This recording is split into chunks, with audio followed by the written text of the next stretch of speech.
সব মহিলারা নিয়ে আসো, এই যে আসো, লাইভ দিয়ে আসো। আমি ভয় পাচ্ছি ভাই, আমি ভয় পাচ্ছি ভাই, প্লিজ। আমার বাসার চারপাশে ভরে গেছে র্যাব সেনাবাহিনী, আমার ধরে নিয়ে যাচ্ছে। দ্রুত আসেন।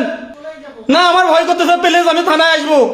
শোনেন, আমি ওইখানে আর্মিদের সাথে তারা করছে, এইখান থেকে 18 কিলোমিটার দূরে, ওইটা গোপীনাথপুর শরীফের বিষয়। আমরা এখানে খুব স্বচ্ছভাবে থাকি। এই যে ঘুনাপাড়া গোবরা ঘুনাপাড়া ভাঙচুর হয়েছে, বৃষ্টি কাল সারাদিন, আমরা কিছু জানি না। প্লিজ আমাকে অস্ত্র মামলা দেবে, আপনারা আসেন, আমারে বাঁচান। আমার অপরাধ কি বলেন?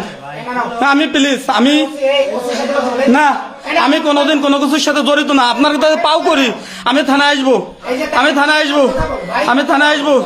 আমাকে প্লিজ প্লিজ প্লিজ, আমি কখনো জড়িত না। না, ওই যে রাজু, আপনারা গতকালকে একটা র্যাব আমি বুঝছি, ওইটা ফাতালিয়া বাসা। প্লিজ প্লিজ আমারে বাঁচান আপনারা। না প্লিজ প্লিজ ভাই, আপনাদের আমি ভয় পাচ্ছি ভাই, ভাই আমি ভয় পাচ্ছি ভাই, দেখে